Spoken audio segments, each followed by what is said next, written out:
کر رہا تھا کہ ایک اور واقعہ ملتا ہے کہ حضرت عبداللہ بن حذافہ، یہ ہرقل بادشاہ، جس کو کیسر بھی کہا جاتا ہے، کیسر روم، شہنشاہ روم، کسی طریقے آپ ان کے یہاں قیدی ہو گئے جنگ کے دوران۔ وہ جب لے گئے تو باقی مسلمانوں کو اذیتیں دے رہے تھے، قتل کر رہے تھے، جو پکڑے گئے وہاں قید ہو گئے۔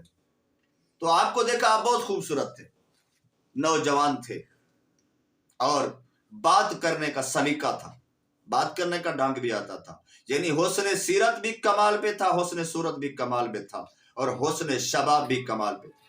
اس نے جب دیکھا کہ ایسا خوبصورت، ایسا با کمال بندہ، تو وہ ایسا ظالم بندہ بھی متاثر ہو گیا آپ کے انداز سے، آپ کے شباب سے، آپ کی سیرت اور صورت سے۔ اس نے آپ کو قریب بلایا، کہا مجھے جانتے ہو کہ میں کیسر روم ہوں، ہرقل میرا نام ہے، کیسر میرا خطاب ہے، میں بہت بڑا شہنشاہ ہوں۔ تیرا حسن، تیری بہادری، تیری متانت، تیری شرافت، تیری سیرت، تیری صورت، یہ مجھے قائل کر رہی ہے۔ اگر تو عیسائی ہو جائے تو میں اپنی بیٹی کا تجھے رشتہ دے دوں گا، اور جو وزارت تو چاہے گا، بڑی سے بڑی جو وزارت، اتنی بڑی سلطنت کی، اتنی بڑی امپائر کی، تو میں تمہیں اس کنگڈم کی، میں تمہیں وہ وزارت دے دوں گا۔ آپ نے کہا کیا کہا؟ اب اس کی اتنی بڑی بات کے بعد پوچھنا کیا کہا؟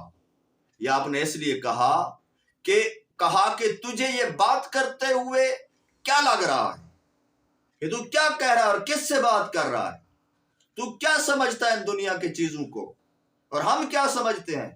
اس نے پھر اپنی مطالبے کو، اپنی بات کو دہرایا کہ میں تمہیں یہ انعام دوں گا۔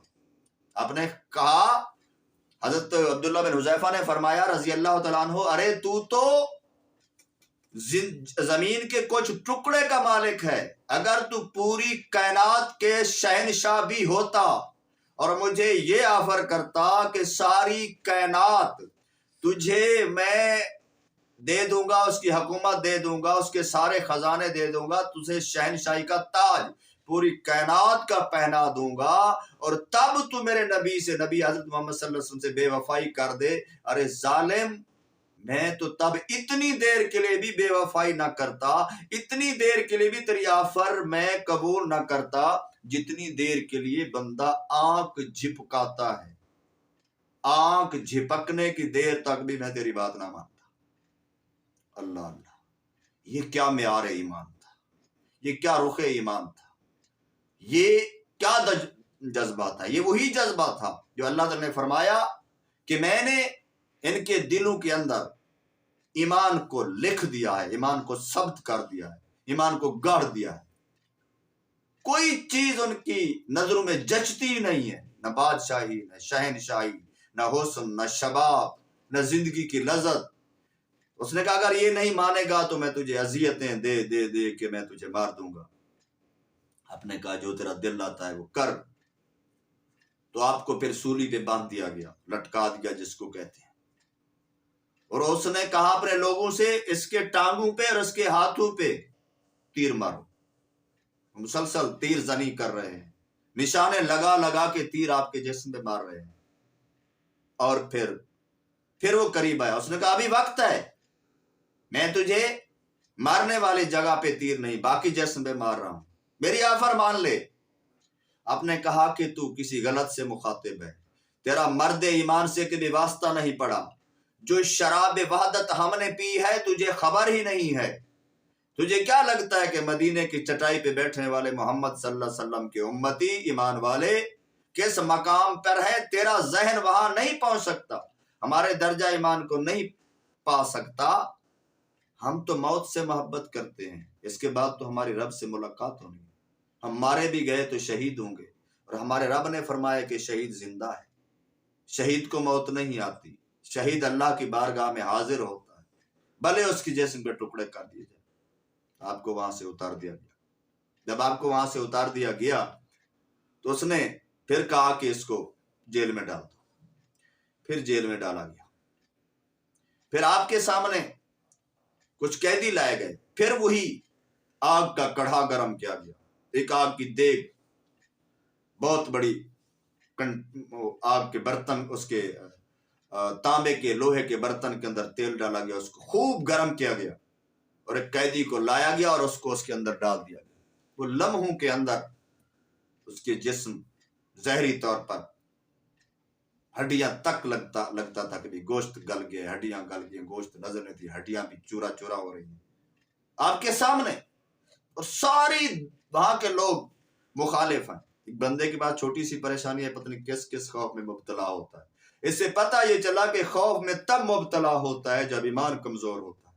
جن کے ایمان کمزور نہیں ہوتے، وہ پوری کائنات بھی دشمن ہو تو تب بھی وہ نعرہ مستانہ لگاتے ہیں، نعرہ وحدانیت و جگانگت پیارے آقا سے محبت کا نعرہ لگاتے ہیں۔ تو آپ خاموش کھڑے، پروقار کھڑے ہیں۔ اس نے کہا کہ میں تیرے ساتھ یہ سلوک کروں گا۔ آپ نے کہا جو تیرا دل آتا ہے وہ کر۔ انہوں نے وہ چرخی بنائی ہوئی تھی جس کے ذریعے وہ کڑھا میں ڈالتے تھے، اس چرخی پہ آپ کو بٹھا دیا کہ اس کو چلایا جائے اور یہ آگ میں جا کے گرے۔ ان کے ڈالنے کا جو وہ ذریعہ تھا، تو جب چرخی پہ بٹھایا تو آپ رونے لگے۔ لوگوں نے کہا رک جاؤ، وہ لوگوں سے کہنے لگا، اپنے لوگوں سے، وہ بادشاہ ہرقل، کہ رک جاؤ، مجھے لگتا ہے کہ یہ ڈر گیا ہے، اب میری بات مانے گا۔ وہ قریب آیا، کہا کہ کیا تو بات مانے گا؟ اس نے کہا تو کیا سمجھا میں کیوں رویا ہوں؟ کہا تو کیوں رویا ہے؟ خدا کی قسم ایسے الفاظ ہیں کہ کہتے ہوئے یہ ڈر لگتا ہے کہ میں تو صرف زبان سے بات کر رہا ہوں اور آپ سن لیں گے۔ اگر وہ لوگ کیا لوگ تھے! اور میرے رب نے اس کائنات کے اندر جو فرشتوں سے فرمایا کہ انہوں نے کہا کہ تو فسادی کو پیدا کرنے والا ہے، اللہ نے فرمایا جو میں جانتا ہوں وہ تم نہیں جانتے۔ یہ ان کو درد بھی ہوتا ہے، تکلیف بھی ہوتی ہے، آل اولاد بھی ہوتا ہے، نفع نقصان بھی ہوتے ہیں، سب کچھ قربان کر کے میرا بندہ صرف میری رضا کے لیے کہ جے میرے دکھ وچ میرا ماہی راضی تے میں سکھ نوں چلے ڈاواں۔ بٹھی تتی تیرے عشق والی، بھا بھڑکے تے بھا بھا کرے، عاشق سڑ دے تڑ تڑ کر دے، کول عشق کھڑا واہ واہ۔ تو آپ نے کہا میں اس لیے، اس نے کہا پھر کیوں رویا ہے؟ کہا رویا اس لیے ہوں، یہ کمال کی بات ہے، اس کو آپ نے سمجھنا ہے ان فکروں میں۔ رویا اس لیے ہوں کہ میں چاہتا یہ ہوں کہ یہ ایک جان ہے میرے مالک نے مانگی ہے، ایک جان دی تو کیا دی؟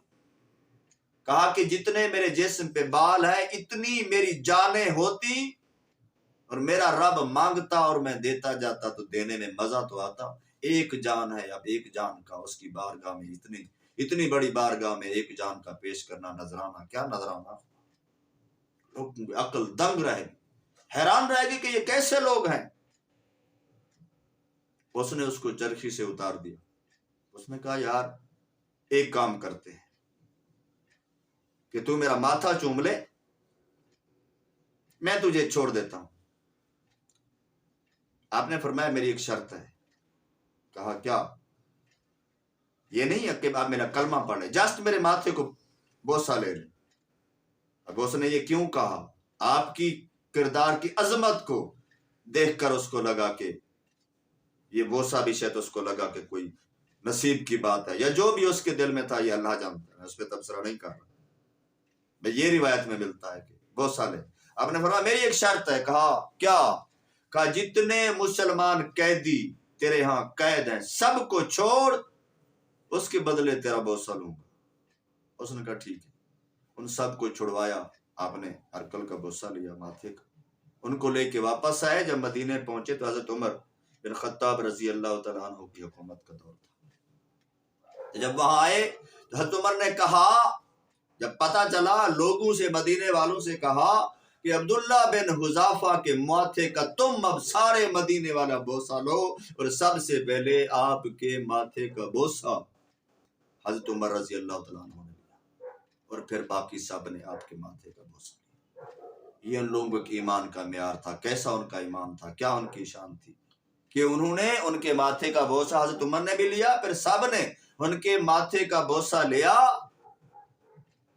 اللہ اللہ، ان کی فہم و فراست کی وجہ سے، ان کے اس ایمان کے استقامت اور کمال کی وجہ سے، یہ وہ لوگ ہیں کہ یبیتون لربہم سجدا و قیام، راتیں اس طرح گزر جاتی تھی، ساری رات قیام میں، سجدوں میں، عبادت میں، اور جب جنگ میں جاتے تھے تو اس طرح ڈٹ جاتے تھے۔ ان لوگوں کا انداز عجیب تھا، یہ ان کے ایمان کا عالم تھا۔